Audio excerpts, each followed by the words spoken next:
Hello and welcome to some more Star Citizen. Star Citizen Alpha 3.8.2 live is only a few days away, and only 4 weeks after that is the planned release of 3.9, the next major patch. So where are we with progress on the PTU, that testing universe with 3.8.2 at the moment? What problems are we having with the 3.8 branch? Which features are we getting for 3.8.2? The patch aims to bring some fixes to the 3.8 branch, as well as a couple of features like long-term persistence, known as LTP, being implemented, but oddly, this is overshadowed for many by the CARRACK being here. The testing focus of the current PTU is of the Anvil CARRACK, more focused currently on its landing or landed issues. It has problems with the hangar, it has problems when landing or being landed. Sort of like dances. The long-term persistence is also being tested. There did appear to be an actual full wipe with this 3.8.2 F patch. There's general gameplay and traversal testing and bug regression testing, making sure that previous fixes are sticking. So the F patch actually had a little bit more meat on its bones when it came down to some of the stuff they wanted to do with it, and they are tracking down some of the problems with the CARRACK, mainly focusing on its hangar and landed problems. So they've made a couple of temporary changes to the CARRACK that will help them track down some issues with how it behaves while landed. With this, they would like people to test out the CARRACK in certain landing circumstances to see how it handles. So they want to test out the spawning, landing and takeoff cycle in hangars and on planetary surfaces as many times as possible. They're going to be looking into jittering while the ship is landed to see if it happens more on initial spawn of the ship or if it continues to happen while landing in other locations, either manually or with auto landing in hangars. They have temporarily increased the spawning requirement on the CARRACK to the extra large landing pads and hangars. So that's meaning that you cannot spawn it in as many locations at the moment.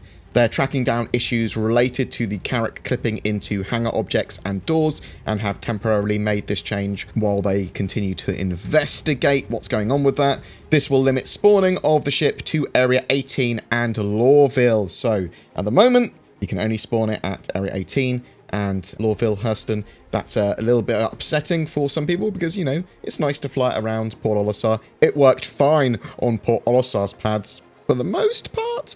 They've also temporarily removed the ability to spawn most components out of the CARRACK due to mass calculation issues with component swaps. They're removing this functionality temporarily while they investigate that further. Swapping weapons should still function normally though, and they've temporarily increased the CARRACK's quantum travel fuel storage. Now this is a welcome change for me. So this is temporarily changed to help with the lack of ability to use more efficient quantum drives. So they've moved the CARRACK's landing gear springs closer to the body to improve reliability while landed. I'm having trouble with words today. They've added an open-close button near the bottom left of the CARRACK ramp. At least you can now see it there visibly. They've adjusted the height of railings around lifts in the CARRACK. They've completed more lighting polish passes on the CARRACK 2 and VFX, LOD, level of detail, and art polish passes.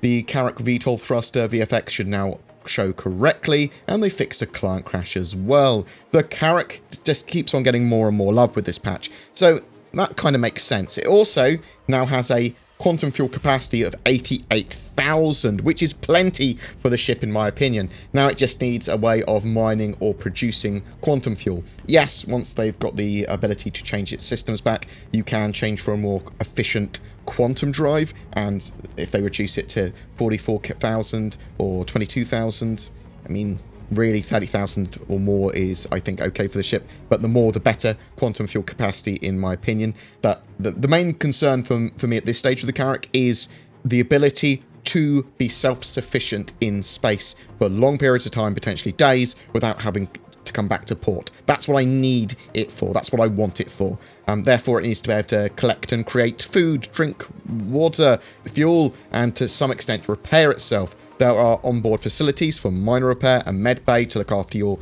crew, and facilities for food and drink. Obviously, it's got a load of other stuff going on with it as well. But I expect that you will be able to collect food and drink on planets. Obviously, we don't have all the functionality or gameplay loops for the rest of the stuff there, for like repairing and that sort of jazz. But at the moment, the sort of unknown with the ship is how are you going to be able to mine quantum fuel, are you going to be able to do that with the CARRACK? Are you going to be able to resupply its quantum fuel on the fly? That's currently an unknown. I really want to know more about that. And there's sort of like modules underneath those cargo pods for 456 SCU of cargo. Now, there's 3 individual pods of 152 SCU each. These should be like deployable or drop-offable separately, and they may be able to be switched out for other cargo pods that you can just plug straight back in while someone's dealing with the cargo in one of them, or they might have some modular uses and give you some different sort of like facilities on board your CARRACK in the future, which I'm very much looking forward to. Some interesting stuff there. There are still a load of bugs to fix in the 3.8 branch though, the known issues currently being listed being escort missions may not proceed after reaching the rendezvous marker, sometimes repair services are unavailable when they should be present. After a ship is repaired, detachable components will remain attached to the ship when destroyed, and a duplicate component may fall off. Repair fails if you select repair and refuel simultaneously. You need to select each of these services individually. Cycling through character customizer options can sometimes cause a client crash. Once the Animus spare magazine, so that's the missile launcher, has been emptied, the player can no longer equip fresh magazines in the same slot. Ships can sometimes be displayed as unknown after destruction and then be available for spawn, but not appear on their specified hangar. Entering or exiting via EVA can sometimes cause the player to turn and spin suddenly and harm themselves. Objects fall through the floor when dropped sometimes. When server FPS is low, the Mobi-Glass can sometimes close immediately after being open, and now this is one of the most annoying bugs that has been the longest running bug that I can remember for Star Citizen. An extra static train can sometimes appear at Lorville and prevent the use of other trains. The visuals of the ships on the rental screen may have missing areas or disappear completely. The Caterpillar will occasionally rock or tip over on itself when planetary landing. Cry Astro services may not work at various stations or major ports. You have to hover over the landing pad rather than land there. Rentals and or rental timers may not work when renting a second ship. Party markers will vanish from their respective players if they die far from their respawn points. If a player's ship is destroyed after bed log out, they will return to the server at origin. NPCs may sometimes be doing usable animations in places that they shouldn't. Countermeasures are not working as intended to deter missiles. The 890 jump does not have the correct cargo capacity. The combine cannon and distortion weapons are not working as intended. The quantum travel markers at edges of moons, so when you sort of like have a quantum travel marker that's very, very close to the edge of a planet or moon, if you try and quantum travel there, sometimes you will explode by impacting the surface. Purchased commodities will often visually not appear in the ship's hold, although they are still there. Players may experience stalls in performance shortly after logging into StarMarine. NPC beacons notifications will sometimes display at incorrect distances. AI ships can often get stuck in the middle of their motion and not advance further. That's obviously a major problem, but I think it's tied to server-side object container streaming and low server ticks. AI markers for enemies can sometimes be seen through walls in StarMarine as well. So that's a lot of bugs. Some of this is already planned to be fixed in 3.9 though, but it's doubtful much more will get addressed on that known issues list for the 3.8.2 patch.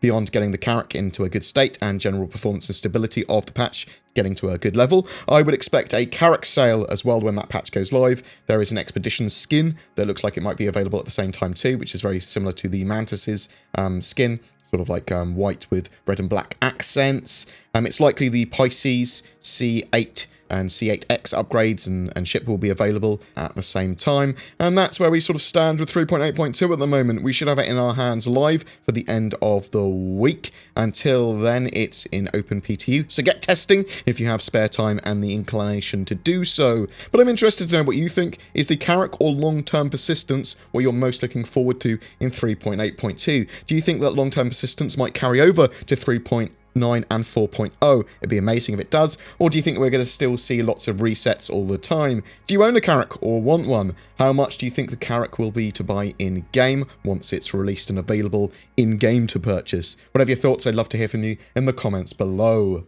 February 2020's giveaway is for a Cutlass Black and upgrade to a Cutlass Red as well, which you can apply separately, and a Star Citizen game package with that. So you don't need to own Star Citizen already. This is the full shebang. All you need to do to be in for a chance to win that is just comment on any of my videos made during this month. There are the full details in the description below.